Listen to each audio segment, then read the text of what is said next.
you mentioned John Berghoff and his company Exchange. I learned the fundamentals that I needed to be an effective guide and facilitator through what I learned through Exchange to be able to take my own content and deliver it way more effectively with managing energy in a room by learning these principles. And so I really got to put that into effect right before COVID hit with the state of Georgia when Hmm. they asked me to come in to work with their RCO network, which is a recovery community organization network, which covers the state of Georgia and the Georgia Council on Substance Abuse. And I got to come in and facilitate an event with the whole state.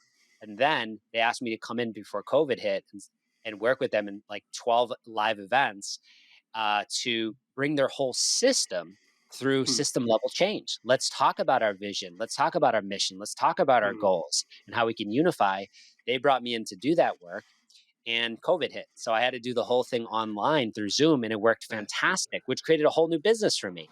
And so it was really a blessing in disguise. So that work has turned into me working with now, you know, um, very large companies, larger systems of, let's say, like drug courts, larger drug Hmm. courts, opportunities, so government contracts, and then eye care. And eye care is the International Center for Addiction Recovery Education. What does that mean?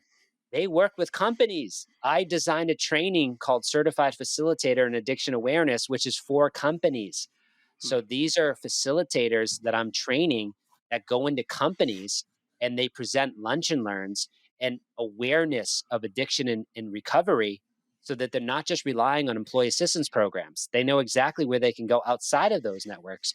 And so it's really rewarding work. And so working with these different entities has been really fruitful. The work that iCure is doing, my model for addiction recovery, my vision for addiction recovery in the future is every single individual on this, well, in the United States first, will be able to have a recovery coach if they want it covered by insurance.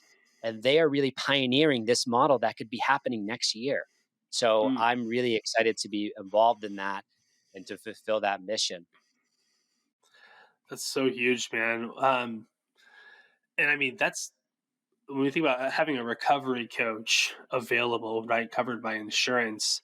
I mean, versus the existing model, wait till someone screws up royally and then give them a court assigned therapist and tell them to go to a free 12-step program.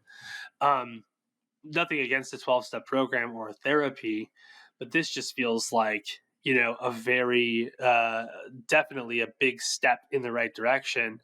And it also feels like, um, it's a proactive model, right? So when we think about like how many people actually need this who aren't getting it because they don't the pride, of course, right, the ego, but also just because they don't know where to turn, right? And so I mean, why take this mission on, and try to play that big? What's this really about for you, and what's the mission behind it all? Well, it comes back to if not you, then who, right, Andrew? I mean, Hmm. that's what it is. It's like I want this for societal benefit. I Hmm. want the opioid epidemic, which is caused by a number of reasons I won't even get into, but I want to help to curb the pain. There's so much pain and suffering, and by bringing on someone who has never had a coach before, to be able to have a recovery coach that's professionally trained, and many of them are in recovery. There's millions of people in recovery so they Hmm. can be trained as someone who has the experience of recovery and be trained in the methodology and the ICF certification to be really legitimate and come out and teach people to have goals and stay accountable to the goals. I mean, that's very different than therapy. That's very Hmm. different than the models we have. So I personally had a coach since 2015 and I have coached many people in and out of chronic addiction. And to think that that is possible, which it is and could happen by next year, is Hmm. beyond bliss for me because I've been in this space for 17 years in my whole life because my family has been devastated by addiction. So it's really my whole life's journey to see that every person gets an addiction recovery coach who's professionally trained, just like when you have diabetes, you can get a coach, and to have that same model for addiction, it just makes logical sense.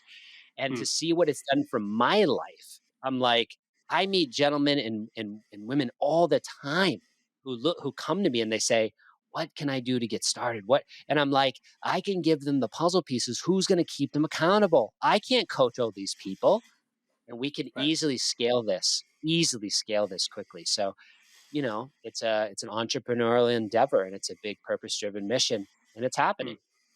It's amazing. Yeah, if you're listening and you feel like you're inspired by this, want to get involved, definitely reach out to Jesse. I'm sure you can find him on social as he gives you his handles and such. Because I could also just see people wanting to support you, right? Listening. Some people might need support, and then I also could see some people wanting to partner with you or support you as they're listening. I know you do a Please. lot of like health and yeah, of course. A lot of people you work with a lot of like health and wellness programs, right? For major companies and such. What does that even look like, and how does it tie into recovery? How does that kind of manifest in real terms? Well, like when I was working for Verizon, very big company, 27,000 plus employees, I was in recovery. I was recovering from my mental challenge, my mental illness challenges. I was recovering from trauma. I was recovering from addiction. And I wasn't even in long-term recovery, but I would talk to Verizon about, "Hey, what are you providing for people who reach out for help?" And they're like, "EAP, EAP, EAP." It would never be anything but like go to the EAP, which is Blue Cross and Blue Shield. That wasn't a solution internally. So Hmm. I think ask me the question again because I like literally just got into It's a just like whole what sort of health and wellness programs for major yeah. Okay, companies? thank you. What does that even look like? Yeah.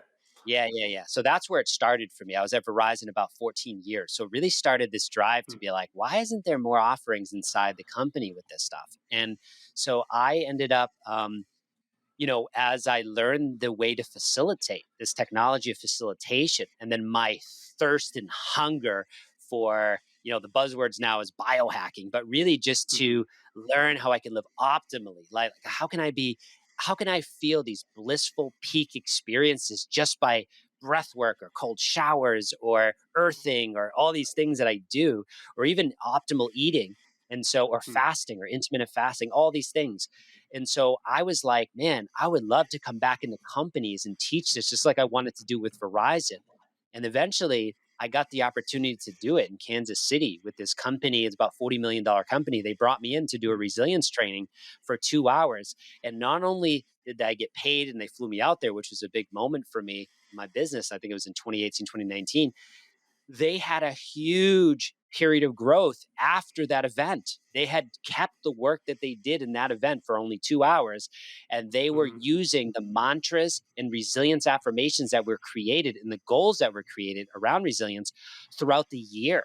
And that CEO still tells me to this day that was a game changing moment. It was a 2 hour experience with me. And so that's when I was like, Hmm. wow, I really want to get back into companies and really help employees that are suffering silently and anyone who really wants to be helped and with health and wellness.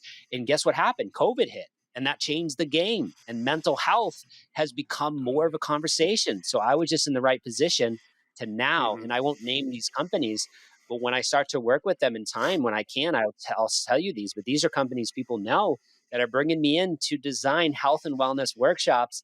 And when I ask Hmm. them, what are you already doing? They're blowing my mind. They're like, "Oh, we have a weekly meditation group. We have yoga." I'm like, "Whoa!" They're so ahead of the Nice. curve, and these are Yeah. well-known companies. So I'm so excited because of COVID did provide this opportunity to get serious about self-care. And Hmm. so I'm just coming in, having done this my half my life now of like my passion for this, and we don't even talk about addiction.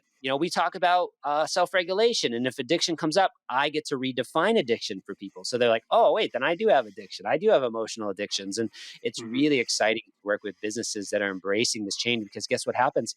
When their employees get well, everything gets better. Bottom line, performance, sales. So it just makes sense. And I'm Right. so glad to see this starting to happen, these trends. That's beautiful. That's beautiful. So we always ask our guests three questions on the Better Than Rich show. So I'm gonna fire a match, a rapid fire here. The first question I always ask people is, "What do you think the world needs most right now?" The first word that comes to me is compassion. But Hmm. I think with all the divisions and everything that's going on in all different fronts and all different industries, it's like to me, it's compassion. And maybe it starts with self compassion because I'm all about like you, if not you, then who. So it's like I'm all Hmm. about you. Start at home. compassionate latitude. mm, Start to give yourself compassion. Start to be more compassionate when you wake up in the morning. Be compassionate when all these racing thoughts are happening about the bottom line or money not coming in. And then also have compassion for others, because if you don't give it to yourself, it is not possible to give genuine, authentic compassion to others. And so, just kind of like that's the first thing that comes is just compassion for self and others. Thanks so much. I love that answer. We also ask a practical question like, what books do you recommend, besides, of course, your two books? But what, what 1 to 3 books do you think our audience needs exposure to um, that are kind of your perennial favorites? That's a good question. I'm just a ferocious reader. I love to read. So there's so many. So it's almost like we'd have to pick a category. But I would say like, Exactly. What are ones that are uniquely like? Of course, we could always recommend the favorites that everyone knows, but what about ones that like you feel are like hidden gems that you love more so than well, maybe what everyone else knows? when I was still an employee at Verizon and I was like, man, I want something, there's something else I can do. I know I have it in me. If I'm making millions for them, I could do it for myself. How do I do Mm, this? I listened to the book, um, the Leader Who Had No Title by Robin mm, Sharma. mm, The Leader Who Had No Title. And that book, man, was a huge catalyst for like this awakening of like, the importance of every person's role on this planet. And just it just encouraged me. So I would say listen to that or read that one. mm. Is there more you want me to share? Whatever you like. Yeah. Yeah. So A Leader Who Had No Title. That's a big one. I would say for the people who are um, looking for something that's current when it comes to addiction recovery and kind of getting out deeper into the trauma and the healing world.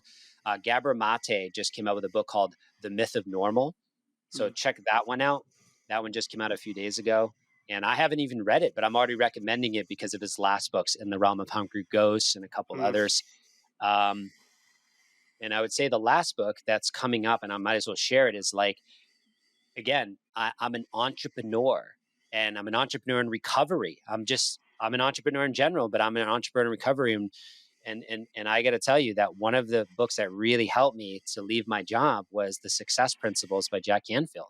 It's mm, just like this huge book of just all these principles. It's almost like it's a cheat code. It's like a $12 book or $15 book.